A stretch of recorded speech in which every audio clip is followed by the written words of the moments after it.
Ako nga pala si Marjorie. Si Baron naman ang aking pinakamamahal na asawa. Nagkakilala kami nung nasa koleyo pa kami. Naging magkaibigan, magkasintahan at kinasal pagkatapos naming mag-aral.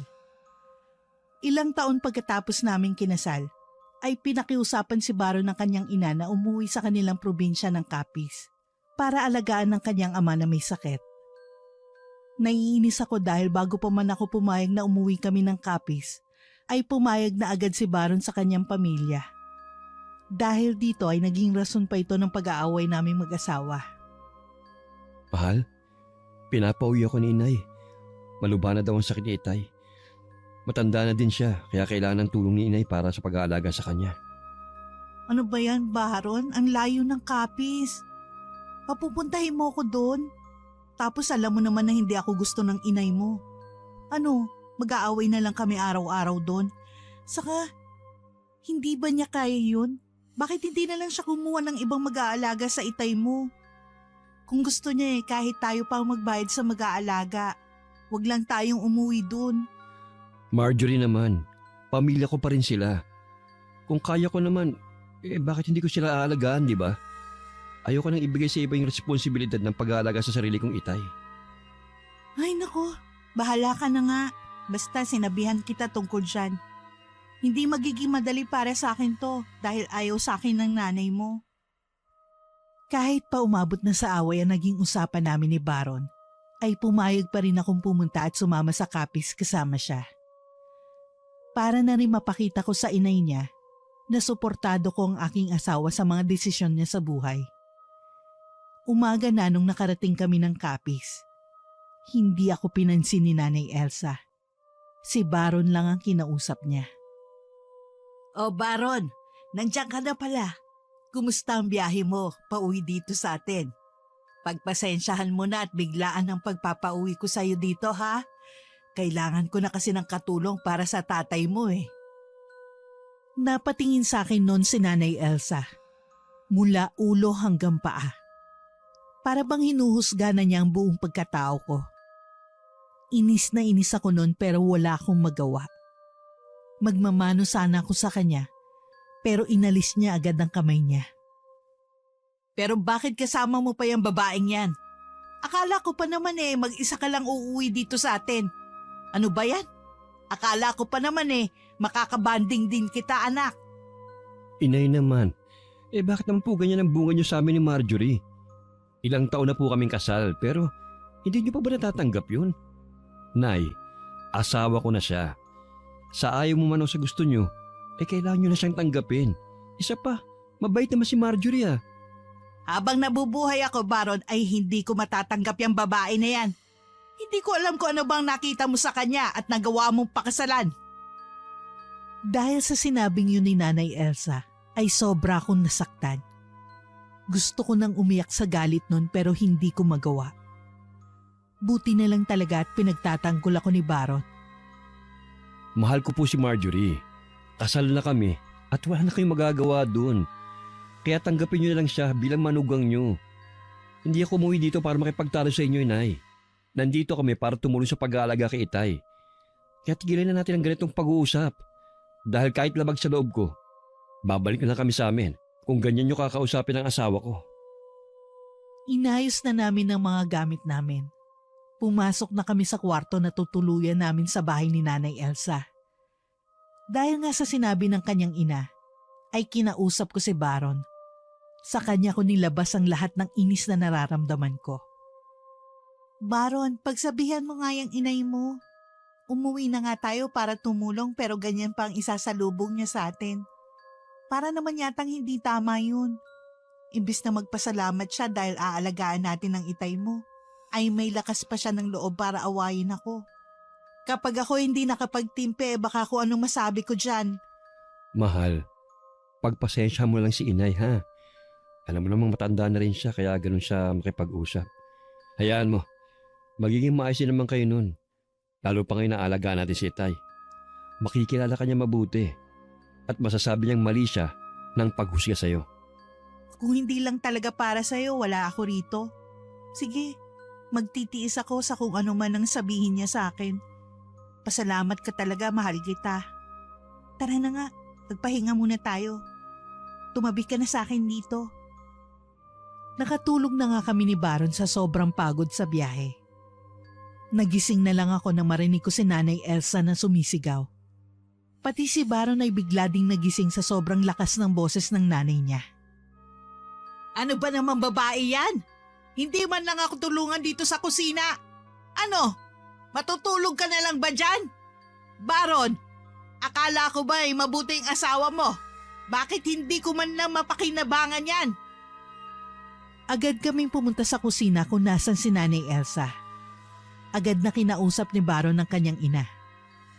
Pinipigilan ko pa rin ang sarili ko na huwag awayin si Nanay Elsa dahil ginagalang ko siya. Isa pa nire-respeto ko ang aking asawa. Inay, ano na naman po ba yun?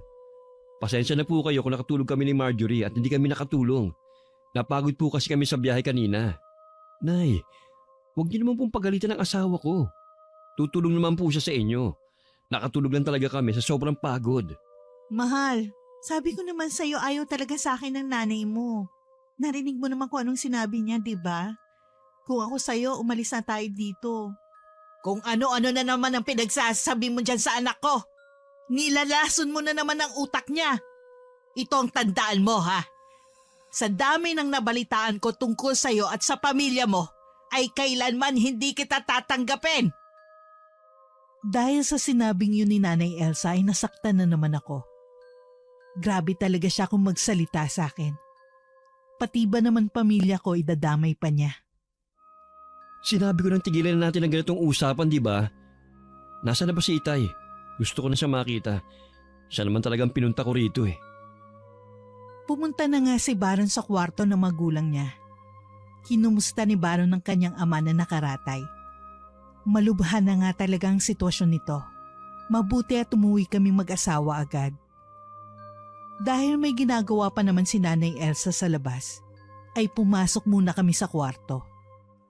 Kinausap ako ni Baron tungkol sa nangyari kanina. Mahal, pagpasensya mo lang talaga si Inay, ha? Mabilis na talagang uminit ang ulo nun eh. Huwag mo na lang patulan, ha? Sa totoo lang yan, ayaw na sana kitang isama pa rito. Pero sigurado naman ako na sobra akong mag-aalala sa'yo kapag iniwan kita sa Maynila. Umpisa pa lang naman yan, Baron. Alam ko na hindi talaga ako gusto ng inay mo. Pero hanggang ngayon ba ganun pa rin siya? Mahal kita, Baron. Pero sana naman intindihin mo rin ako. Hindi pwede na bawat pagkikita namin ng inay mo ay ganito ang mangyayari. Kung ako sa'yo, mag-isip ka na kung anong dapat mong gawin tungkol dyan. Pasensya ka na talaga, mahal. Hayaan mo, kapag umayos lang lagay ni Itay, aalis ka agad tayo rito.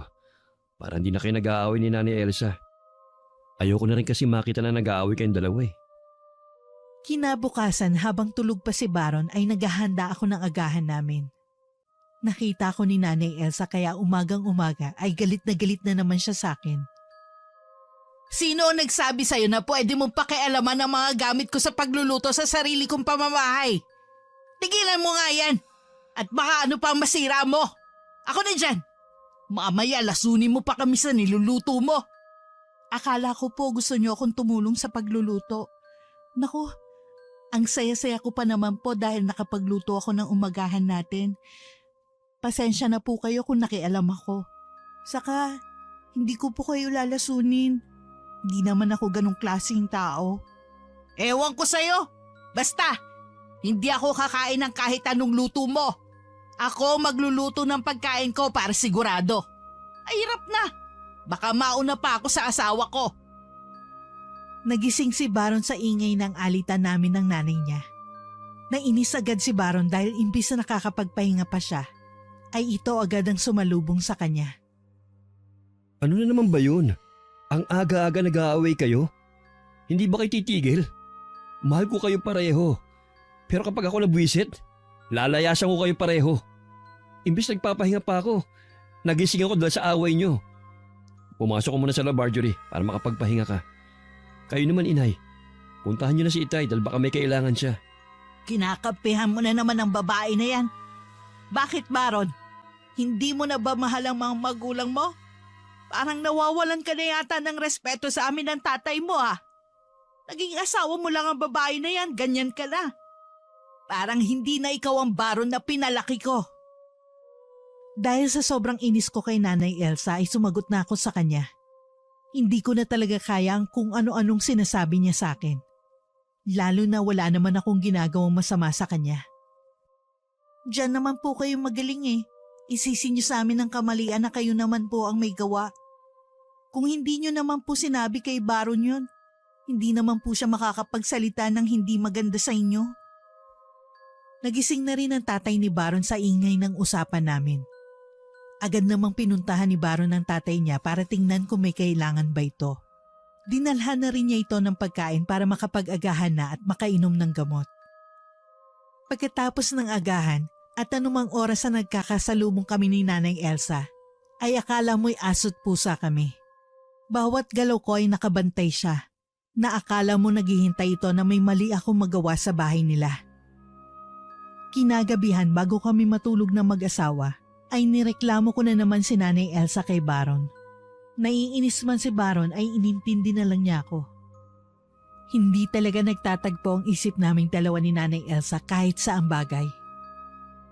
Baron, hindi na ba talaga titigil yung inay mo sa pakikialam sa mga ginagawa ko dito sa bahay? Maski magandang gawin ko, masama pa rin sa mata niya. Ano, magkukulong na lang ba ako rito sa kwarto buong araw? Tutal, wala na akong ginawang tama, di ba? Kahit sa pag-aalaga kay Itay, ang dami niyang reklamo. Puro ako ang mali. Saan ba ako lulugar? Marjorie naman, huwag naman ganyan ang isipin mo. Ang laki kaya nang natutulong mo sa akin dito sa bahay. Kung mag-isa ko lang gagawin ang lahat ng ito, alam kong hindi ako tatagal. Ang hirap ng sitwasyon natin. Kaya pakiusap lang. Lawakan mo pa sana pang unawa mo kay inay. Lagi na lang akong umuunawa, Baron. Bakit hindi mo kausapin ng inay mo para siya naman ang umunawa sa atin? Ilang taon na tayong kasal, Baron. Hindi pa ba to ang oras para magbagong ugali niya sa akin? Tumango naman si Baron sa sinabi ko. Buti na lang talaga at maunawain si Baron sa akin. Kaya grabe din ang pagmamahal ko sa taong ito. Sige, bukas kakausapin ko si Nanay Elsa tungkol dito. Tama ka. Hindi naman pwedeng palagi na lang siyang iintindihin natin. Kailangan pati tayo intindihin niya. Dahil sobrang tagal na nating kasal. Sinubukan ng kausapin ni Baron ng nanay niya tungkol sa nangyayari sa bahay nila. Imbes kasi na napapagaan ng trabaho sa pag-aalaga sa kanyang ama, ay lalong bumibigat dahil hindi kami magkasundo ni Nanay Elsa. Inay, baka pwede ko po kayo makausap saglit. Tungkol lang to kay Marjorie. Baka naman po pwedeng habang nandito kami sa bahay nyo, pakisamahan nyo naman po siya. Para na rin po ito kay Tay. Ang hirap pong gumalaw sa bahay na ito Na bawat galaw namin, meron kayong laging sinasabi. Hindi ko tuloy maalagaan si Itay ng maayos. Kapag nag-aaway kayo, magsusubong si Marjorie sa akin. Hindi naman pwedeng hindi ko siya suyuin. Sayang ang lakas at oras ko sa bawat pagkakataon na nangyayari yun. Mahal ko po si Marjorie. Kaya sana naman mahalin niyo na rin siya. Kailanman hindi ko siya matatanggap. Bakit ba ang kulit mo, anak? Paulit-ulit mo nang sinasabi sa akin yan pero iisa pa rin ang sagot ko. Hindi ko kayang gawin yon. Mas mabuti na yan para maunawaan niya na hindi siya para sa'yo. Kung kaya ko lang na paghiwalayin kayo ay gagawin ko. Pero mukhang tuluyan na niyang nalaso ng utak mo, anak. Hindi naman po niya nilaso ng utak ko, Inay. Paulit-ulit din po ako magtatanong sa inyo kung kailan niyo matatanggap ang asawa ko. Hindi po ako mapapagod na ipilit sa inyo na tanggapin niyo si Marjorie. Hindi na kumbinsi ni Baron na makipag-ayos sa akin si Nanay Elsa. Umisip na lang siya ng paraan para hindi kami magkasalubong na dalawa. Tutal naman umaga lagi ang gising ng kanyang ina. Sa gabi na lang ako tutulong kay Baron sa pag-aalaga sa kanyang ama. Halos hindi naman kasi natutulog si Baron dahil sa pag-aalaga sa kanyang ama. Kaya mas mabuti na paghiwalayin na lang muna kaming dalawa ni Nanay Elsa kesa lumala pa lalo ang sitwasyon. Sa mga dumaan na linggo ay mukhang gumagana naman ang plano ni Baron. Mas konti na ang away namin ni Nanay Elsa dahil limitado na lang ang oras ng pagkikita namin. Hindi na rin ako gaano nagrereklamo kay Baron tungkol sa kanyang nanay. Kaya nagkaroon na siya ng dagdag oras para magpahinga. Hindi katulad noon na nagigising pa siya dahil sa away namin. Ilang linggo pa lang ang lumipas ay parang hindi bumubuti ang kondisyon ng ama ni Baron. Halos hindi na ito makatayo na mag-isa. Kaya kailangan ay akay-akay namin siya kung saan man niya gustong pumunta. Aaminin ko nakakapagod mag-alaga. Pero iniisip ko na lang na ama siya ng asawa ko kaya ko to ginagawa. Napag-usapan na rin namin ni Baron kung ayos lang ba na lumipat na muna kami rito sa Capiz. Dahil mukhang hindi pa gagaling ang tatay niya. Ayaw kasing iwan ni Baron ng tatay niya. Kinakatakot ito na baka bigla na lang mamatay ito na malayo siya. Marjorie, napaisip lang kasi ako. Pwede kayang dito muna tayo manirahan sa Capiz? Pwede namang home base ang trabaho natin, hindi ba?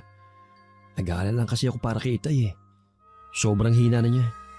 Ayoko namang umalis tayo rito kagad. Kailangan ko muna masiguro na ligtas siya. Aba, hindi naman yata pwede yun, Baron. Alam mo naman na ilang buwan lang ang pinaalam nating leave sa trabaho. Paano pati ang bahay natin doon? Saka wala naman tayong gamit dito. Baka lalo pang magalit sa atin si Nanay Elsa. Naiisip ko naman yun, mahal. Pero kasi, hindi ko na namang gagawin ko eh. Hindi ko naman pwedeng iwan ang Itay. Hindi rin pwede na mag-isa kang bumalik sa Maynila. Alam kong malaking desisyon yun para sa ating pareho. Nainis ako kung paano mag-isip si Baron. Hindi niya yata alam na napakaraming maaapektuhan sa desisyon niya. Hindi lang kaming dalawa pero pati na rin ang mga trabaho namin sa Maynila. Isa pa ayaw sa akin ng inay mo. Paano na lang tayo titira dito? Araw-araw ba away ang gusto mo? Sigurado ko hindi tayo tatagal dito sa Capiz noon. Baka mamaya mauna pa akong mamatay sa sama ng loob kaysa sa Itay mo. Basta ayokong dito tayo tumira. Mag-isip ka ng ibang solusyon sa problema natin. Sige. Iisip na ako ng ibang paraan kung paano natin mapagsasabay ang pagtatrabaho at pag-aalaga kay Itay. Mahirap man pero kakayanin naman siguro. Malungkot si Baron dahil hindi ako pumayag sa gusto niyang mangyari. Araw-araw ay ramdam ko ang pagkadismaya niya sa akin. May mga oras pa na hindi niya ako pinapansin. Tuloy lang siya sa pag-aalaga sa kanyang tatay. Ang pakiramdam ko nga ay sinasadya niya na hindi ako pansinin para magbagong isip ko sa pinag-usapan namin. Dahil hindi ko matiis si Baron, ay kinausap ko na siya tungkol sa gusto niyang mangyaring paglipat namin sa Capiz. Kahit ayaw ko, ay inisip ko rin ang kalagayan niya. Kung ako yon, ayaw ko rin namang malayo sa aking magulang kapag may mga ganong pangyayari. Mahal, pwede ba tayo mag-usap? May gusto lang kasi kung sabihin sa'yo. May oras ka naman kahit paano, no? Saglit lang naman to. Ano yun, mahal? Oo, pwede naman tayo mag-usap. Tungkol saan ba? Ay, teka lang Itay ha. Kakausapin ko lang po sandali si Marjorie. Babalik din po kagad ako. Pangako yan. Tungkol sana to sa paglipat natin dito sa Capiz. Pumapayag na kasi ako sa gusto mong mangyari. Naisip ko rin na kung ako rin naman ang nasa kalagayan mo, ganun din ang gagawin ko. Susuportahan na lang kita kahit ayaw sa akin ng nanay mo. Bahala na kung paano tayo maninirahan dito. Kuminang ang mga mata ni Baron dahil sa sinabi ko. Niyakap na lang niya ako bigla kaya niyakap ko rin siya pabalik. Hindi ko naman kasi kayang tiisin ng asawa ko. Kung saan siya masaya ay doon na rin ako. Talaga? Payag ka nang dito tayo tumira para kay Itay? Naku, maraming salamat. Sigurado ko na matutuwa si inay nito. Pangako ko sa'yo na kapag naayos na ang lahat, babalik na talaga tayo sa Maynila. Hayaan mo lang ako maalagaan ko muna ang Itay ngayon. Oo, sige. Alagaan muna natin ang Itay ngayon. Mas kailangan niya tayo. Sana lang talaga wag masamain ng inay mo pagtira natin ng matagal dito. Para rin kasi yun sa Itay mo. Kaya wala sana siyang maling makita sa gagawin natin. Sige, walang problema. Kakausapin ko lang si Nanay Elsa tungkol dito. Ako na ang bahala magpaliwanag sa kanya nung plano natin. Isa pa, totoo naman na walang masama sa gusto natin gawin eh. Kaya hindi niya yung mamasamain. Kinagabihan ay kinausap na nga ni Baron ng kanyang ina habang ako'y naguhugas ng plato. Kaya rinig ko pa rin ang pag-uusap nilang dalawa. Inay, may gusto po akong sabihin. Balak po kasi namin ni Marjorie na dito muna manirahan habang inaalaga namin si Itay. Ayoko po kasing umuwi sa Maynila lalo na kung alam kong malubha si Itay. Ayos lang naman sa akin yon. Pero bakit pati siya titira dito? Hindi ba pwedeng ikaw na lang ang nandito tapos siya uuwi na ng Maynila? Pwede naman siguro yun, hindi ba? Alam mo naman na ayaw ko sa kanya. Inay naman, alam naman natin na kasama ko siya sa pag-aalaga kay Itay. Kung wala siya sa tabi ko, hindi ko kakayanin. Malaking tulong si Marjorie sa akin, Nay. Sinasabi ko na nga ba kahit mabuti naman ang hangarin ko sa pamilya ng asawa ko, ay mali pa rin ang tingin niya ron. Hindi na nga yata siya magbabago sa akin. Ang sakit lang talagang isipin. Aba, ano yun? Pareho ko kayong pakakainin dito sa bahay. Sabihin mo sa asawa mo magtrabaho siya sa Maynila para may ipadala siya rito sa Capiz. Basta, kung matatagalan ang paninirahan mo rito, ay ikaw lang ang tatanggapin ko, hindi siya. Nay, huwag niyo na po akong pahirapan. Kung kasama niyo ako, kasama niyo rin po si Marjorie. Iisa na po kami dahil asawa ko siya. Kung ayaw niyo po ron, aalis na lang po kami. Ilang beses ko na po kasing sinabi na tanggapin niyo na siya. Pero ayaw niyo pa rin naman po. Aba, hinahamon mo ba ako, anak? Sige, tutal ayaw niyong umalis dito sa bahay ko. Ako na ang aalis. Bahala na kayo sa Itay mo. Huwag mo kong hahanapin dahil hindi na ako babalik dito. Tumayo si Nanay Elsa sa kanyang upuan at nagdabog. Pumunta siya sa kanilang kwarto. Sinundan naman siya ni Baron. Buti na lang at tapos na rin akong maghugas ng plato. Nagulat na lang kami mag-asawa nang biglang nag-ayos ng gamit si Nanay Elsa. Nay, huwag niyo naman pong ituloy yan. Hindi naman po kailangang umabot sa ganito eh. Pag-usapan po natin to. Paano po si Itay kung aalis kayo? Saka, saan naman po kayo pupunta? Nay, ayusin po natin to. Ayusin? Baron, alam mo sa sarili mo na hindi tayo maaayos kung nandyan ang babaeng yan. Kung hindi mo kayang iwan ang asawa mo, ako na ang aalis. Wag niyo kong hahanapin! Pagkatapos sabihin ni Nanay Elsa yon ay umalis na siya. Pinilit siyang pigilan ni Baron pero ayaw talaga nung matanda. Sa isip ko noon, siguro ay maigi na rin na malayo kami sa isa't isa para hindi na niya nasisilip ang bawat galaw ko sa bahay. Kinaumagahan habang kumakain kami, sinabi sa akin ni Baron na hahanapin daw niya si Nanay Elsa. Kahit alam kong delikado sa kanya na hanapin ang matanda dahil matagal siyang nawala at hindi na niya kabisado ang lugar, ay hinayaan ko na siya. Nanay niya yon. Hindi niya talaga matitiis na hindi hanapin yon. Mahal, lalabas ako pagkatapos natin kumain ha. Kailangan ko kasing hanapin si Nanay Elsa eh. Hindi ako mapakali kagabi pa. Baka kung ano na nangyari ron eh. Nag-aalala rin si Itay sa kanya. Sige mahal, hanapin mo siya. Sana nga makita mo si Nanay Elsa. Kahit naman lagi kami nag-aaway nun, ayaw ko siyang mapano. Matanda na rin siya eh. Salamat mahal ha. May pag-aalala ka pa rin para sa nanay ko. Kahit na kung ano-ano mga sinasabi niya sa'yo. Hanapin ko siya sa mga kaibigan niya. Baka nakitulog siya ron. Paalis na nun si Baron nang bigla akong nakaramdam ng pagsusuka.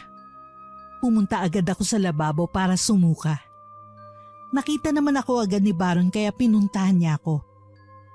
Nagulat kami nang makitang sobrang daming uod ang lumabas sa bibig ko. Hinugasan ko yun ng tubig pero patuloy pa rin ang paglabas sa aking bibig. Mahal, ano ba kasing niluto mo? Baka may uod yung nakain mo. Pero nakapagtataka kasi kung may uod kang sinuka, dapat ako rin meron. Parehas naman kasi tayo ng kinain, di ba? Hindi ko alam, mahal. Ayos naman ako kanina nung kumakain tayo. Baka nga may kung ano sa kinain ko. Binili ko kasi yun sa labas eh. Nagmamadali na kasi ako kanina. Mahal, alam ko nag-aalala ka sa nanay mo. Pero pwede bang samahan mo muna ako rito? Baka dahil sa pagsusuka ko, kailangan ko nang dalhin sa ospital. Sige, walang problema sa akin yon. Mamayang hapon ko na lang hahanapin si Inay. Mas maigi pa, magpahinga ka muna. Umiga ka ron sa kwarto, dadalan kita ng tubig. Simula ngayon, hindi ka na pwedeng bumili ng kahit na ano. Galing sa kahit saang tindahan ha. Ipagluluto na lang kita. Yun nga ang ginawa ko. Pumunta ako sa kwarto namin at nagpahinga. Sa totoo lang nung nakita ko yung mga uod ay parang hindi siya normal. Hindi siya basta galing sa pagkain. May nakakatakot akong naramdaman pero hindi ko lang pinakita kay Baron dahil baka mas matakot siya kesa sa akin. Nung hapon ay umayos na nga ang pakiramdam ko. Kaya nagpaalam na si Baron sa akin para hanapin si Nanay Elsa. Sabi niya sa akin ay papupuntahin daw niya si Mia para bantayan ako. Isa yun sa kapitbahay namin doon. Mahal ko, aalis na ako ha. Gusto ko man nabantayan ka rito pero kailangan ko kasing hanapin si Nanay Elsa eh. Pero huwag ka mag-alala. Papupuntahin ko naman si Mia para bantayan ka. Babalik na lang kaagad ako ha. Sana kasama ko na si Nanay Elsa mamaya. Sige, huwag mo kong alalahanin. Ayos naman na ang pakiramdam ko. Siguro nga dahil lang ito sa kinain ko kanina. Hindi na talaga ako bibili ng pagkain sa karinderya na yun. Siyempre, asawa mo ako eh. Kahit sabi mo sa akin na huwag ako mag-alala, siyempre mag-aalala talaga ako. Sige na, hintayin mo lang si Mia rito para may kasama kayo ni Tay ha. Umalis na nga nun si Baron. Ilang minuto lang kumatok na si Mia. Pinagbuksan ko naman siya. Yung asawa ko talaga, hindi ako pinapabayaan. Kaya mahal na mahal ko siya.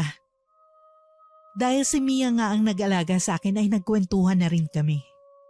Nasabi niya sa akin na may mambabarang daw sa lugar namin. Sabi nga ng iba, kapag kapis ay nakakatakot daw na lugar. Totoo nga yatang sinasabi nila. Para tuloy gusto ko nang bumalik ng Maynila. Kahit ayaw ni Mia ay pinaalis ko na siya. Baka kasi kailangan na siya sa bahay nila. Sabi ko uuwi din naman si Baron dahil gabi na kaya hihintayin ko na lang ang asawa ko. Pagbalik ni Baron ay hindi pa rin niya kasama si Nanay Elsa. Kita ang lungkot sa kanyang mga mata. Agad ko siyang kinumusta dahil halatang pagod siya. Mahal ano, pinagtanong-tanong mo na ba si Nanay Elsa? May nakakita raw ba kung saan siya nagpunta? Halika, umupo ka rito para makapagpahinga ka. Pagod na pagod ka eh. Sabi ng mga kapitbahay natin, wala raw nakakita sa kanya. Gabi kasi umalis si Nanay Elsa eh. Susubukan ko ulit bukas kung makikita ko siya. Ikaw, kumusta ka na ba? Sumusuka ka pa rin ba? Teka, nasan ba si Mia? Bakit wala siya rito? Pinaalis ko na siya kanina lang. Sabi ko pauwi ka na naman kaya ayos lang na umalis na siya.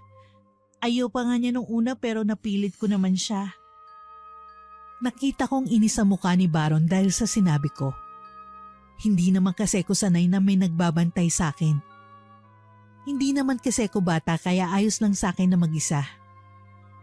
Kaya ako nga pinapunta si Mia rito para may tumingin sa'yo eh. Tapos pinalis mo. Paano na kung sumuka ka ulit? Sino ang tutulong sa'yo? Hindi ka naman kayang tulungan ni Itay. Hindi naman na ako nasusuka kaya pinalis ko na rin siya. Mahal, hindi naman na ako bata. Kaya ko ng sarili ko. Sasabihin ko naman sa'yo kapag hindi ko na kaya eh. Huwag ka na magalit ha. Siyempre, nag-aalala lang ako sa'yo. Hindi mo naman matatanggal sa akin yun eh. Basta, sabihan mo kapag may masakit sa katawan mo. O di kaya nasusuka ka ulit ha. Kahit mahirap, kakayanin kong alagaan kayo ni Itay ng sabay. Mahal ko kayo eh. Medyo huminahon na nun si Baron. Agad siyang pumunta sa kwarto ng tatay niya para tignan ito. Tulog naman daw ang matanda kaya hindi na niya inabala pa. Nang matutulog na kaming mag-asawa, ay hindi ko naiwasan na hindi magkwento tungkol sa sinabi sa akin ni Mia. Alam kong hindi maniniwala sa mga ganitong klaseng kwento ang asawa ko pero kinuwento ko pa rin sa kanya. Mahal, alam mo ba? Sabi sa akin ni Mia kanina, may mambabarang daw dito sa lugar natin.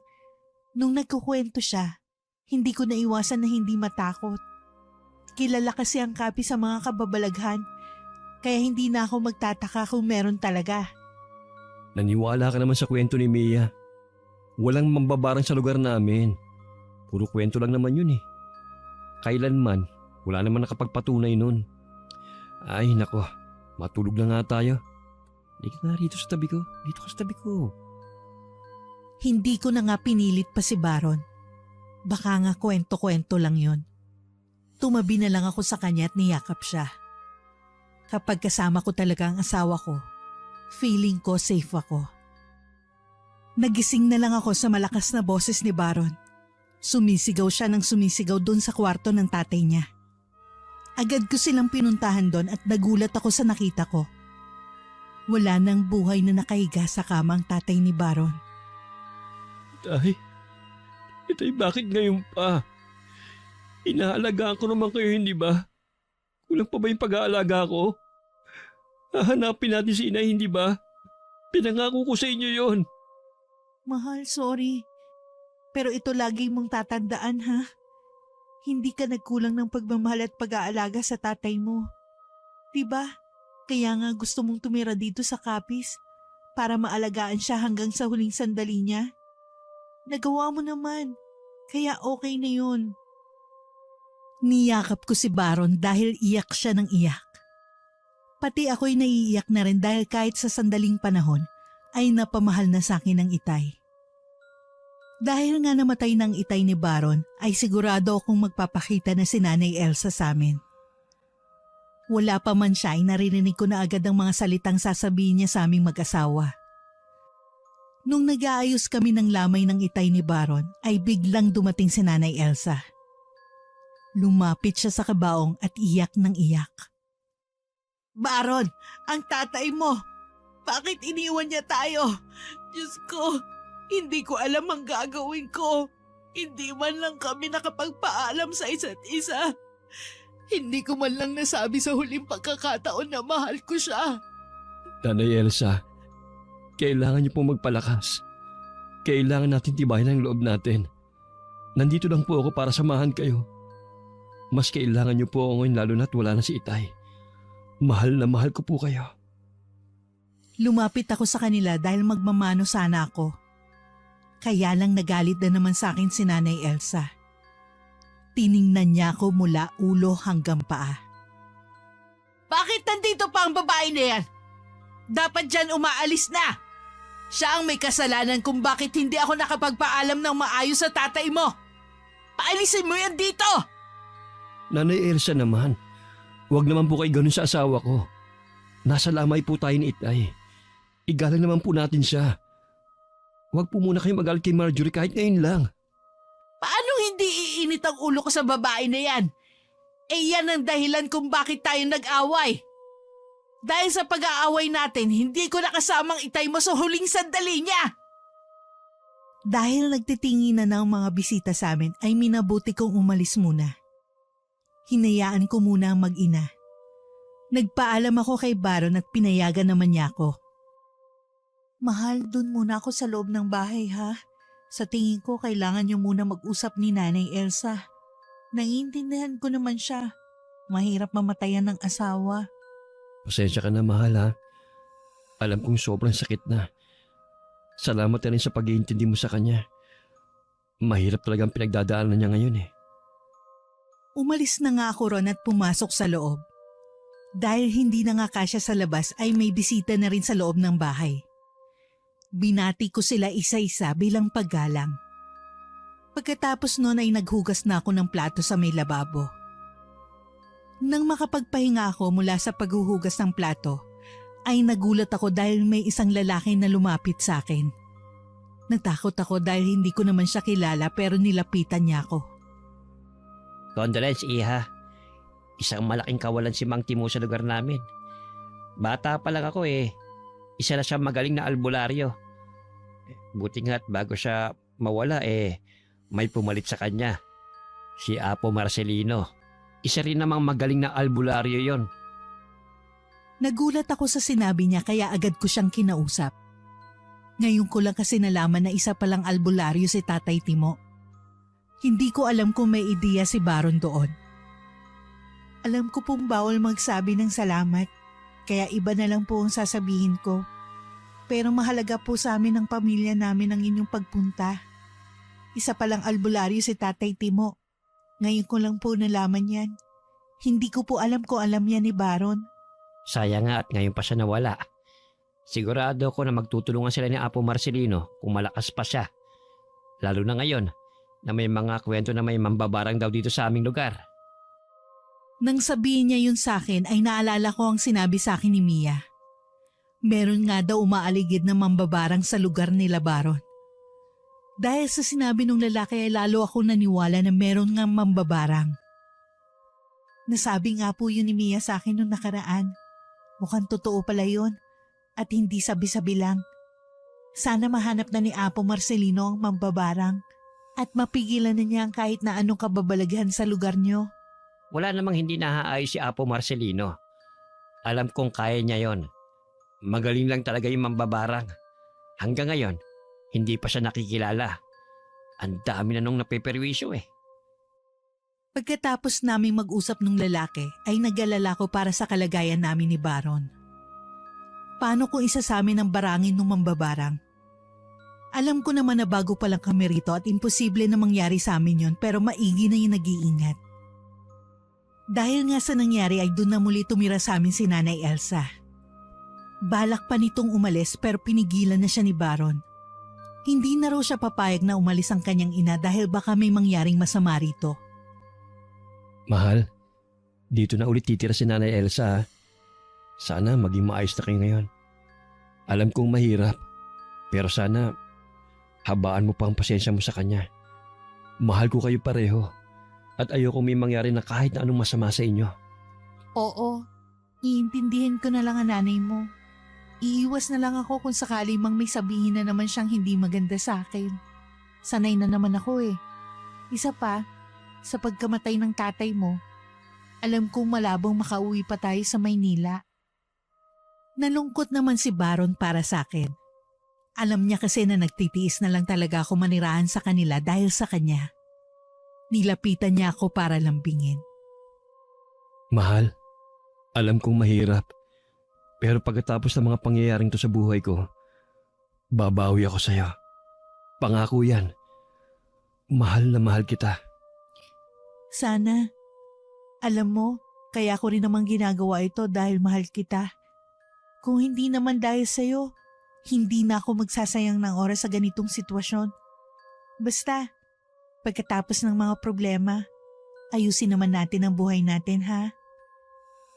Kinagabihan habang kumakain kami ay kinausap ni Baron si Nanay Elsa. Tinanong nito kung saan ba ito namalagi nung mga gabing wala siya sa bahay namin. Nanay Elsa, may gusto po sana akong itanong sa inyo. Saan po pala kayo tumira nung umalis kayo rito sa bahay? Hinanap ko po kayo kung saan-saan. Pero hindi ko po kayo nakita. Pinagtanong-tanong ko po kayo kung kani-kanino. Pero wala raw pong nakakita sa inyo. Doon lang ako sa kaibigan ko nakituloy. Hindi mo kilala yon kaya siguro hindi mo siya natanong. Hayaan mo na. Nandito naman na ako ngayon. Hindi mo na kailangan mag-alala pa sa akin. Hindi naman ako pinansin ni Nanay Elsa habang kumakain kaya hinayaan ko na siya. Pagod na rin naman na ako para makipagbangayan pa sa kanya. Kinabukasan ay wala na sa bahay si Nanay Elsa nung nagising ako. Sabi ni Baron umalis daw ito at pumunta sa kaibigan niya. May pagkain na agad na nakahain kaya hindi na ako nagluto pa. Kaya niyaya ko ni Baron na sabay na raw kaming kumain. Pumayag naman ako. Maagang umalis si Nanay Elsa. Ginising nga ako para magpaalam sa akin eh. Kaya nagluto na ako ng umagahan natin. Sana magustuhan mong luto ko, mahal. Oo naman. Noon pa man gusto ko na ang luto mo eh. O sige.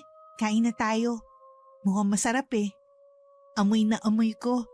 Kaya nga ako nagising dahil sa sobrang bango nito. Naku, binola mo pa ako. Halika, kumain na tayo. At mamaya marami na namang taong pupunta rito sa lamay. Malamang magiging abala na naman tayong dalawa. Kumain na nga kami. Habang kumakain ay nagulat na lang ako dahil may naramdaman akong kakaiba. Nakita ko na lang ang sarili kong sumusuka ng ipis. Agad naman akong pinuntahan ni Baron sa upuan ko para tingnan. Diyos ko, mahal. Ano yan? Mga lumilipad na ipis galing sa bibig mo? Teka, hihingi lang ako ng tulong. Sobrang dami ng sinuka kong ipis.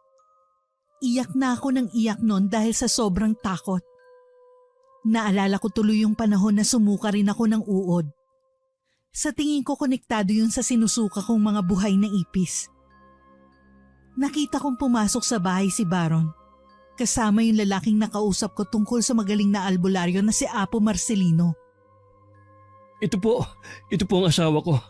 Parang awa niyo na po. Pakitulungan kami. Hindi po talaga namin alam kung ano nangyayari sa kanya. Baka may kakilala po kayong albularyo.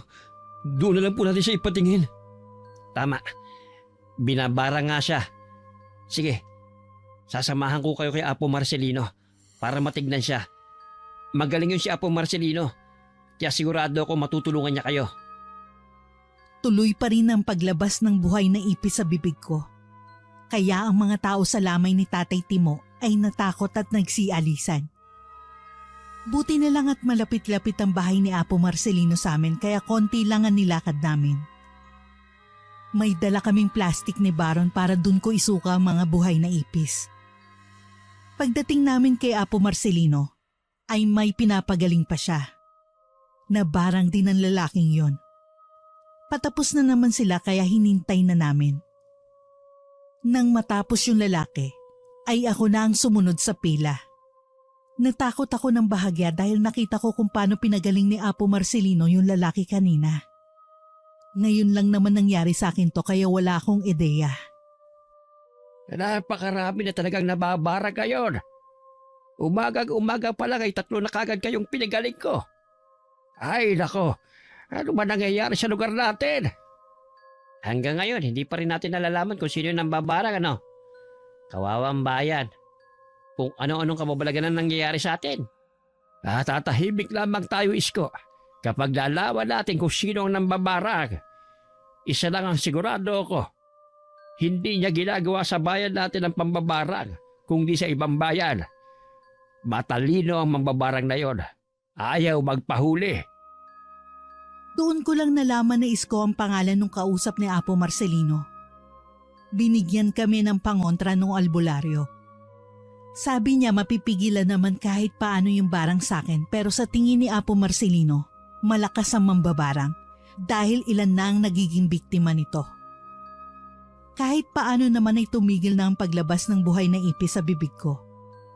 Kaso pag uwi ko, ay wala pa rin akong lakas dahil sa sobrang dami ng lumabas sa bibig ko. Nung nasa bahay na kami ay agad na nagpasalamat si Baron kay Kuya Isko. Kahit wala akong lakas ay nagpasalamat din ako. Maraming salamat po ha. Hindi niyo po alam kung gaano kalaking tulong niyo sa amin, Kuya Isko. Mag-iingat po kayo ha.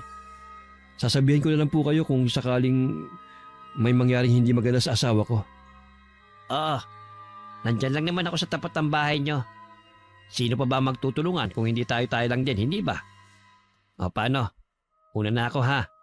Kapag kailangan nyo ng tulong, tawagin nyo lang ako. Maraming salamat po Kuya Isko. Mag-iingat po kayo. Nang makaalis si Kuya Isko ay dinala ko ni Baron sa kwarto. Magpahinga raw muna ako at siya na raw ang bahala sa mga tao sa lamay ni Tatay Timo. Pero bago siya bumalik sa labas ay kinausap ko muna siya. Mahal, tanda mo ba yung sumuka ko ng uod? Sa tingin ko, binarang na ako noon pa lang. Naalala ko lang yun nung nakay Apo Marcelino tayo. Mahal, natatakot ako. Baka kung ano pang lumabas sa akin na insekto. Baka hindi ko nakayanin sa susunod. Ano ka ba? Kakayanin natin to, mahal. Huwag kang matakot ha. Kasama mo naman ako eh. Gagawin kong lahat para malaman kung sinong gumawa nito sa'yo. Kadarating lang natin dito. Ganito lang nararanasan natin. Napaisip tuloy ako. Hindi naman ako palalabas. Paano may gagawa sa akin nito? Ni wala nga akong kakilala rito. Wala akong kaibigan o ano. Nakakapagtaka. Si Nanay Elsa lang naman ang may galit sa akin sa lugar na ito. Salamat, mahal. O sige na, lumabas ka na ron. Dahil sigurado ako na marami na naghihintay na bisita sa'yo. Wala pa naman si Nanay Elsa. Kaya kailangan may humarap sa mga nagpupunta sa lamay ni Tatay Timo. Huwag kang mag-alala. Kaya ko naman ang sarili ko. Tatawagin na lang kita kapag kailangan ko ng tulong mo. Bago siya tuluyang umalis ay hinalikan niya ako sa noo. Hindi ko napansin na nakatulog na pala ako pag alis niya. Nagising na lang ako nang maramdamang may pumasok sa kwarto. Nagulat ako nang makita ko si Nanay Elsa yon. Ang nakakapagtaka ay para siyang nag-aalala sa akin. Iha, kumusta ka na? Nasabi sa akin ni Baron kung anong nangyari sa iyo. Ayos na bang pakiramdam mo? Pasensya ka na ha. Uso kasi ang kababalaghan dito sa aming lugar eh. Sa araw-araw kung sino-sino ang ginagamot ni Apo Marcelino. Nagulat ako dahil sa sinabi ni Nanay Elsa. Hindi naman siya ganun sa akin kaya nakakapanibago na sobrang nag-aalala siya sa akin ngayon. Gusto ko sanang itanong kung may nakain siyang mali. Baka nakalimutan niya na magkaaway kami. Po, ayos naman po ako. Huwag kayong mag-alala sa akin. Napagamot naman ako ni Baron kay Apo Marcelino. Yun nga lang, hindi po gaanong kalakas ang pangontra na binigay niya sa akin. Kaya natatakot pa rin po ako. Mabuti na lang din may pangontra ka na sa barang. Magpahinga ka lang dyan ha? Kapag may kailangan ka ay sabihan mo lang kami ni Baron. O sige na, marami na ang tao sa labas. Pupunta muna ako roon. Tumango naman ako bilang tugon. Pag alis niya ng kwarto ay takang-taka talaga ako. Bakit nagbagong ihip ng hangin? Ano kayang nakain ni Nanay Elsa at bumait siya sa akin? Makalipas ang 2 araw ay umayos naman ang pakiramdam ko. Araw ng libing ni Tatay Timo noon pero hindi ako pinasama ni Baron. Kahit anong pilit ko sa kanya ay hindi niya ako pinapayagan. Mahal, okay naman na ako. Hindi pa rin ako pwedeng sumama. Siyempre libing yun ni Tatay Timo. Gusto ko nandun ako. Hindi nga pwede. Hanggat hindi pa natin nalalaman kung sino yung mambabarang, hindi ka pa pwedeng kumilos. Dito ka lang sa bahay para ligtas ka, ha? Huwag ka magalit sa akin. Gusto ko lang naligtas ka anumang oras. Naiintindihan ko naman si Baron, kaya hindi na ako namilit pa. Naisip ko rin na baka dun pa lumabas ang buhay ng ipis o uod sa akin. Matakot pang mga tao. Baka mag-alisan pa sila habang may libing. Ilang minuto pa ay pumasok sa loob ng bahay si Nanay Elsa. Nakita niya kami ni Baron na nag-uusap kaya kinausap niya rin kami. O ano Baron, tara na. Kanina pa naghihintay yung mga tao. Ikaw Marjorie, hindi ka ba sasama? Nagkatinginan kami ni Baron dahil nagulat kami sa pagyaya ni Nanay Elsa sa akin. Palagay ko'y nagbago na nga siya. Hindi ko lang alam kung bakit at paano nangyari ang lahat dahil parang biglaan naman ang pagiging mahinahon niya sa akin. Ay, ayaw po akong pasamahin ni Baron eh. Baka raw pumapano ako sa libing. Naiintindihan ko naman po siya. Naiisip ko nga rin po na baka doon pa ako abutin ng barang. Babantayan ko na lang po itong bahay. Huwag kayong mag-alala sa akin. Tama rin naman. Magpahinga ka na lang dito sa bahay. Kumain ka dyan kapag nagugutom ka ha? Baron, tara na. Kailangan na nating umalis. O sige, mamaya na tayo mag-usap ha. Mag-iingat ka mahal ko. Ilak mo ang pinto. Mahal na mahal kita ha. Napangiti na lang kami ni Baron dahil sa biglang pagiging mabait sa akin ni Nanay Elsa. Nagpaalam ako sa kanila at nagsimulang ayusin ang bahay. Para namang pagbalik nila ay maliwalas. Pag-uwi nila ay nasa kwarto ako nagpapahinga. Nagulat na lang ako sa pagpasok ni Baron. Nakangiti siya sa akin kaya nagtaka ako. Agad ako nagtanong sa kanya kung bakit todo ngiti niya sa akin. O bakit todo ngiti ka dyan? Ano nangyari? Ikwento mo naman. Ano nangyari sa libing ni Tatay Timo? Ayos naman mahal ko. Pero may gusto lang akong sabihin. Ito yung kinagulat ko rin eh. Pinapatawag ka ni Nanay Elsa sa labas. Niyayaya kang kumain ng merienda. Hindi bang saya? Oo nga eh. Ano kaya nangyari at nagbago bigla ang pakikitungo niya? Pero okay na rin yun. Kasi matagal na nating hinihiling yun sa kanya, di ba? Huwag mo nang isipin kung bakit nagbagong pakikitungo sa'yo ni Nanay Elsa. Ang importante, umayos na yung pakikitungo niyo sa isa't isa, hindi ba? Malay mo, dahil sa pagkawala ni Tatay Timo, naisip niya na makipagbati na sa atin. Lumapit si Baron sa akin, nakangiti pa rin. Umupo siya sa kama saka ako kinausap. Pwede naman yung sinasabi mo. Nakuha na siguro niya ang importansya ng bawat isa. Sana magtuloy-tuloy na ito. Siyempre, gusto ko rin talaga maging maayos sa pamilya mo, no? Oo, kaya tara na. Kumain na tayo. Kanina pa siya naghihintay doon sa labas. Baka mamaya mawala pa ang pagiging mabait nun. Dahil sa sobrang tagal natin. Tumayo na ako at pumunta sa kainan. Naghihintay na nga ron sa amin si Nanay Elsa. Nakangiti siya sa akin kaya ngumiti rin ako sa kanya. Aba, akala ko hindi na kayo lalabas. Pinatawag kita kay Baron dahil magmemeryenda kami. Baka gusto mong sumalo sa amin. Halika, umupo ka.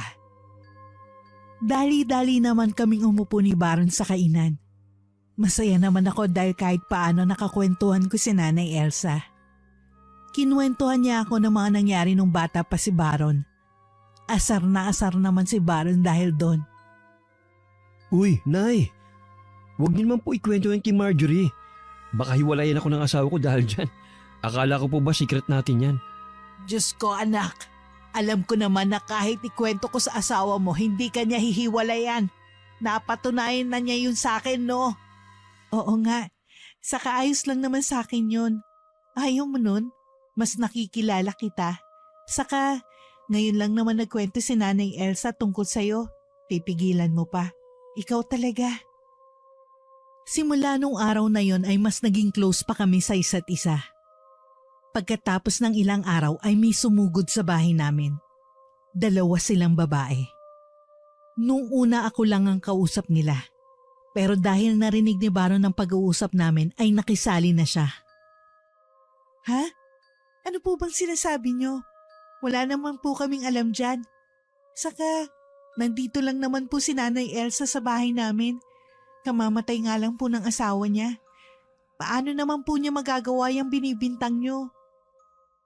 Ang sabi ng 2 babae ay si Nanay Elsa daw ang nambarang sa mga asawa nila. Dahil close na nga kami ni Nanay Elsa ay pinagtanggol ko siya. Buti na lang at busy si Nanay Elsa nun sa kanyang labahin. Hindi niya naririnig na may kausap kami ni Baron.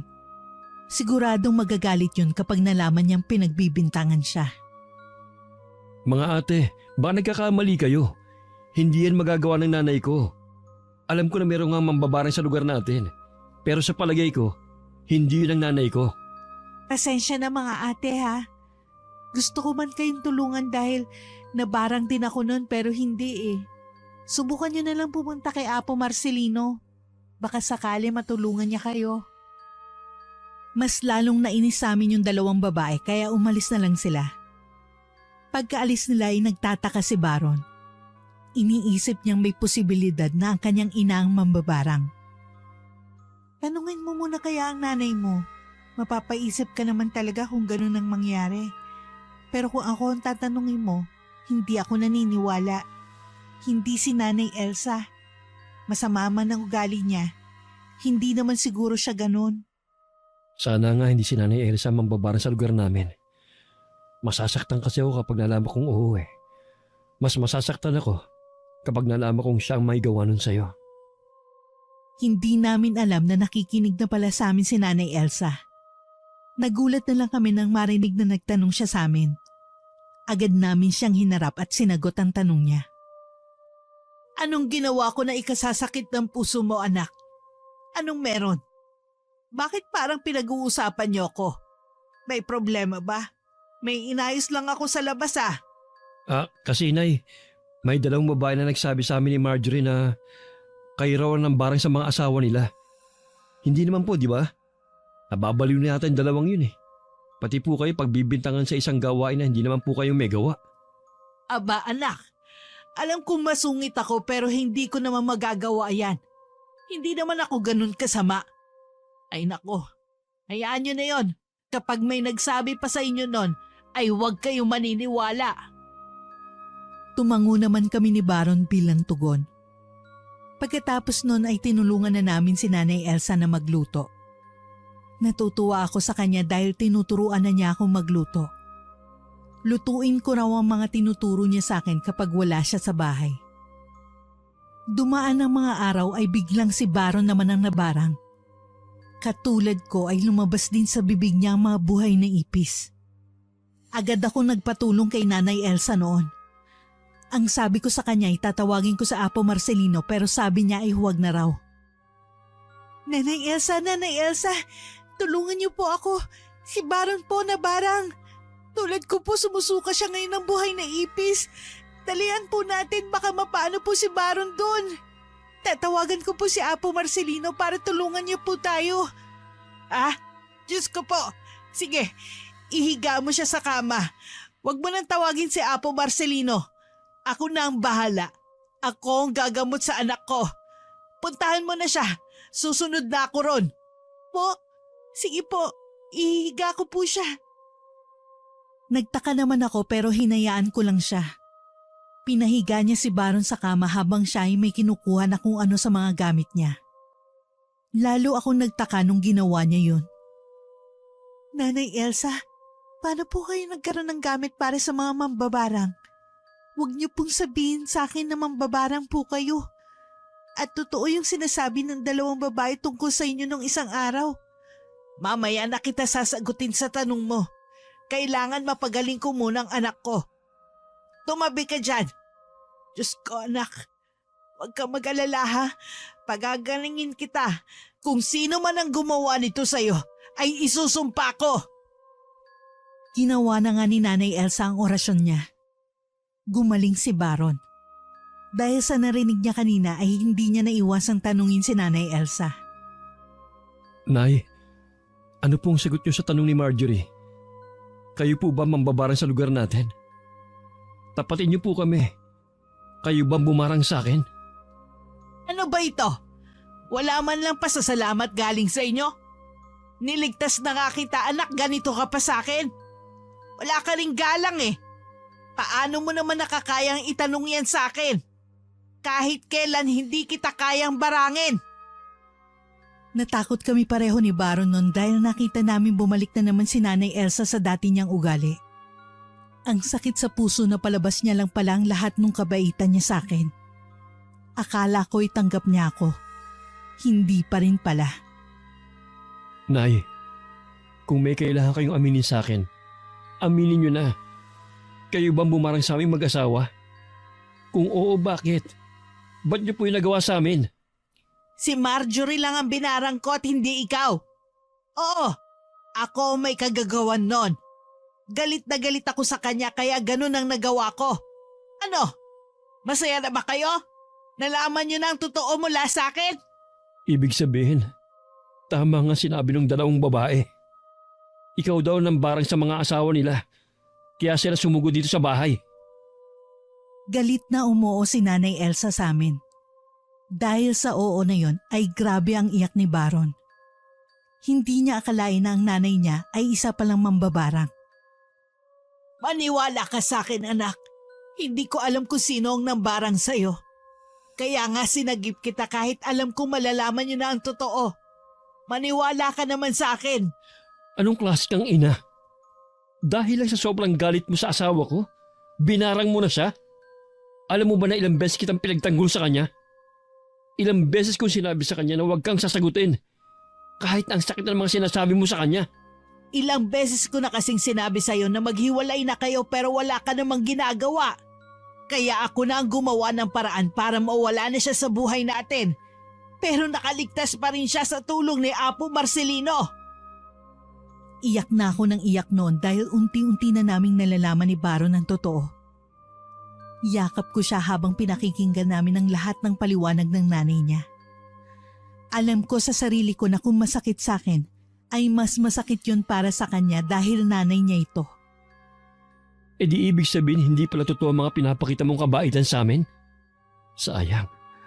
Akala ko pa naman totoo na. Hindi pa pala. Hanggang huli. Niloko mo pa rin kami.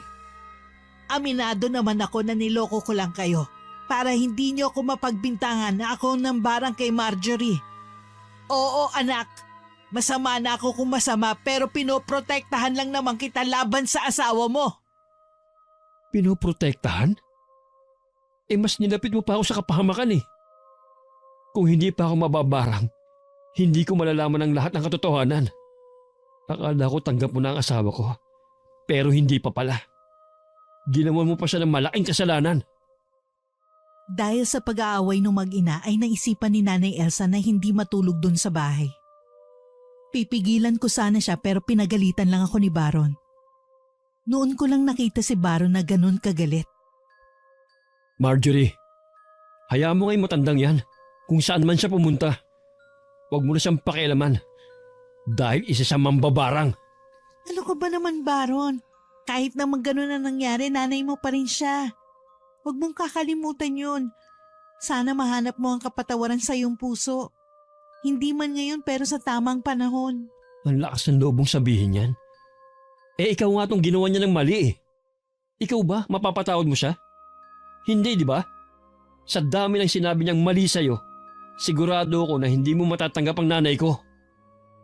Hindi na lang ako nagsalita noon dahil alam kong hindi pa ako maiintindihan ni Baron. Puro galit pa ang nasa puso niya kaya malabong maintindihan niya kung ano ang gusto kong iparating sa kanya. Hinayaan ko na lang siya. Alam ko naman na darating ang pagpapatawad sa puso niya. Makaraan ng 2 linggo ay alam na ng mga kapitbahay namin na si Nanay Elsa ang mambabarang sa kanilang lugar. Ang iba ay inis sa amin. At ang iba naman ay hindi. Pero palaisipan pa rin sa amin ni Baron kung sino ang nambarang sa kanya. Nabalitaan ko rin na pinatanggal na raw ni Nanay Elsa ang kanyang kakayahan para mambarang kay Apo Marcelino. Sinabi yun sa akin ni Mang Isko nung nagkita kami sa palengke. Hindi ko alam kung sasabihin ko yun o hindi kay Baron dahil alam kong galit pa siya sa kanyang ina. Marjorie, alam mo na ba ang balita? Nagpatanggal na raw ng kakayahan si Aling Elsa na mambarang kay Apo Marcelino. Inamin din niya na siya nambarang sa halos lahat ng tao rito sa lugar namin. Diyos ko, kung buhay lang si Mang Timo, ay baka siya mismo magpaamin sa kanyang asawa ng mga nagawa nito. Po, bakit naman po raw ginawa ni Nanay Elsa yun? Hindi po siya natakot na sabihin ng totoo kahit alam niyang aawayin siya ng mga tao? Inamin daw niya ang lahat ng yon para patawarin niyo siya sa kanyang mga nagawa. Hindi naman daw niya matatapos ang kaguluhan kung hindi niya ipapatanggal kay Apo Marcelino ang kanyang kakayahan. Kahit paano ay lumuwag ang damdamin ko. Masaya akong malaman na ginawa ni Nanay Elsa ang tama. Ibig sabihin lang nun ay mahal niya talaga ang kanyang anak at hindi niya kayang magalit ito sa kanya ng matagal. Hindi rin ako nakatiis nun. Sinabi ko rin kay Baron ang mga nalaman ko kay Mang Isko. Baron! May nalaman ako tungkol kay Nanay Elsa. Sabi ni Mang Isko, pinaalis na niya ang kanyang kakayahan na mambarang kay Apo Marcelino. Inamin na rin niya na siya ang nambarang sa halos lahat ng tao rito maliban sa'yo. Ano naman ang pakialam ko kung hindi pa naman siya uuwi sa atin? Ibig sabihin, hindi pa siya handang kausapin tayo. Siya ang mali. Siya ang lumapit at humingi ng tawad. Marami na akong pinalagpas na pananakit niya sa atin dahil nanay ko siya. Pero yung huling ginawa niya sa atin, hindi ko mapapatawad yun. Takot na takot ako nun sa asawa ko dahil alam kong galit na galit pa rin siya sa kanyang ina. Hindi ko alam kung paano sila mapagbabate. Sa totoo lang ay hirap na ako. Simula kasi nung nalaman ni Baron na mambabarang ang nanay niya, ay naging bato na ang puso niya. Isang araw, mag-isa lang ako nun sa bahay nang bigla ko nakita si Nanay Elsa sa may pinto. Nakatingin siya sa akin. Para bang humihingi ng kapatawaran sa lahat ng ginawa niya. Agad ko siyang pinapasok. Pinigilan kong lumuha nung nakita ko siya. Pansin na pansin ko kasi ang pamamayat niya. Hindi yun ang itsura niya nung huli kaming magkita. Nanay Elsa, Pasok po kayo. Maupo muna kayo dyan. Ipagtitimpla ko po kayo ng kape. Saka iluluto ko na rin kayo ng isa sa mga luto nyo na tinuro nyo sa akin. Diba? Sabi nyo po sa akin, iluto ko yun kapag wala kayo. Ginawa ko naman po. Aba, maigi naman kung ganon. Tsak na nagustuhan yun ni Baron ano. Paborito niya yun eh. Teka, nasaan pala siya? Pareho ko kayong kailangan makausap kaya gusto ko sana nandito siya. Opo. Gustong gusto niya po yun. Lagi nga po niyang ubos eh. May inaasikaso lang po siya. Huwag po kayo mag-alala. Pabalik na rin naman po yun. Kanina pa siya nasa labas eh.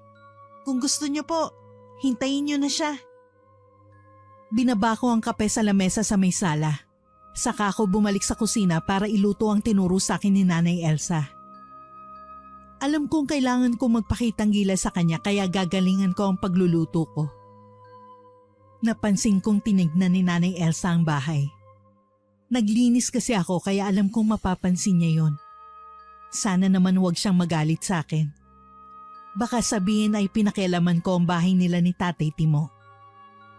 Aba, mukhang malinis ang bahay ha. Ikaw ba ang may kagagawa nito? Nung huling iniwan ko to maraming kalat. Marami ding problema ang meron sa lugar na ito. Opo, ako nga. Wag po kayo mag-alala. Nagpaalam naman po ako kay Baron kung pwedeng linisin to. Sabi po niya ayos lang kaya yun ang ginawa ko. Sana hindi kayo magalit sa akin. Ano ka ba? Hindi ako galit no? Magpapasalamat pa nga ako dahil ginawa mo yun. Sa sobrang pag-aalaga ko sa asawa ko, hindi ko na nagawang linisin ang bahay na ito. Naging makasarili ako, Marjorie. Kaya sana, wag mo yung gayahin ha. Naluluha na ako na marinig yun mula kay Nanay Elsa pero hindi ko yun pinahalata. Tuloy pa rin ang pagluluto ko habang magkausap kami. Nanay Elsa, pwede ko bang malaman kung bakit gusto niyo kaming makausap? Kung hindi naman po, hintayin na lang natin si Baron para sabay na po kaming makikinig sa inyo. Ilang minuto pagkatapos kong sabihin yon ay pumasok na si Baron. May dala-dala siyang mga gulay. Nagulat siya na makita si Nanay Elsa sa sala. Anong ginagawa ng matandang yan dito? Marjorie, ano ka ba? Hindi ba sinabi ko sa'yo huwag mong papasukin yan? Alam mo naman na bawal siya rito, hindi ba? Bakit tinanggap mo pa rin siya? Nasaktan ako sa kung paano nagbigay ng reaksyon si Baron sa kanyang ina. Kaya palihim ko siyang kinurot sa braso. Wala na akong pakialam kung magalit siya sa akin. Anak, alam ko namang galit ka pa sa akin. Tanggap ko yon. Huwag kang mag-alala. Kaya lang naman ako nandito para patunayan sa'yo na hindi ako ang nambarang sa'yo. Alam mo namang hinanap ko pa ang gumawa nun sa'yo. Kaya ngayon lang ako nakapagpakita sa inyo ni Marjorie. Naglaban kami. Pinatay ko siya. Mambabarang siya sa kabilang bayan. Pagkatapos nun, saka ko pinaalis ang kakayahan kong mambarang kay Apo Marcelino. Para lalo ko mapatunayan sa inyo na nagsisisi na ako sa ginawa ko. Talaga? Ginawa mo yun para sa amin ni Marjorie? Hindi ka na ba naloloko ngayon sa amin? Aminin mo na kaagad. Baka mahulog na naman kami sa patibong mo. Totoong mga sinabi ko, anak. Hindi ko naman hahayaan na may mangyari sa iyong masama. Mahal kita at itataya ko ang buhay ko para sa iyo. Kung alam mo lang, payag na akong patayin ng mambabarang na yon. Kaya lang, naunahan ko siya. Nakikita ko naman kay Baron na paunti-unti ay napoproseso na niya ang mga sinabi ni Nanay Elsa. Tahimik lang siya nag-iisip sa isang gilid. Sa tingin ko ay handa na siya kahit paano na kausapin si Nanay Elsa. Pagkatapos kong magluto ay niyaya ko na yung dalawang kumain. Nung una ay hindi pa sila nagpapansinan. Pero hindi naglaon ay narinig ko na lang na kinukumusta ni Baron ng kanyang ina. Inay, alam niyo po ba? Niluto ni Marjorie yung mga niluluto niyo para sa akin. Masasabi ko namang natuto siya sa inyo. Dahil masarap naman po yung pagkakaluto niya sa mga yon. Oo. Nasabi niya nga sa akin kanina. Buti naman kung ganon. Pwede ko na talaga kayong iwan dito. Teka, may tanong pala ako sa inyo. May balak pa ba kayong bumalik sa Maynila? Baka hinahanap na kayo roon. Masyado na kayong napatagal dito. Nagkatinginan naman kami ni Baron. Dati kasi, hindi pa namin alam na isang mambabarang si Nanay Elsa ay napag-usapan na namin yon. Hindi na nga lang napag-usapan ulit dahil ang dami nang nangyari. Nanay Elsa, napag-usapan na po kasi namin yan ni Baron. Noon pa pong namatay si Tatay Timo, sabi po niya sa akin, gusto po daw niya kayong isama sa Maynila. Pumayag man daw kayo o hindi, isasama namin kayo. Ayos po ba yun? Nag-aalala kasi siya na baka kung ano pong mangyari sa inyo rito. Wala na po kayong kasama. Hindi naman po pwedeng pabayaan na lang namin kayo. Diyos ko, wag na. Kayo na lang mag-asawang umuwi roon. Wag niyo kong alalahanin. Ang mabuti pa, bigyan niyo na ako ng apo. Ang tagal ko na rin naghihintay. Baka ngayon na wala na kayong masyadong naiisip na problema, magawa niyo na yan. Inay, ano pong sinabi ni Marjorie? Hindi ba, paeg man kayo o hindi, isasama po namin kayo pauwi. Ayaw niyo po nun, mapapalapit po kayo sa mga apo niyo. Kaya kung ako sa inyo, sumama na kayo sa amin. Wala naman po kayong kailangan bantayan pa rito sa Kapis eh. Kung gusto niyo po, bumisita na lang tayo kay tatay paminsan-minsan. Wala naman pong problema sa akin yun. Nang nakapag-isip-isip yata si Nanay Elsa ay pumayag na siya sa plano namin. Habang tinitingnan ko sila, ay sobrang saya ko dahil sa wakas ay pamilya na talagang turing sa akin ng biyanan ko. May nangyari man sa nakaraan namin, ay alam kong mapapatawad ko rin siya. Hindi man agad-agad pero nasa proseso na ako. Alam kong unti-unting binubuksan ng Diyos ang puso ko para magpatawad. Ako nga pala si Marjorie. Si Baron naman ang aking pinakamamahal na asawa. Nagkakilala kami nung nasa koleyo pa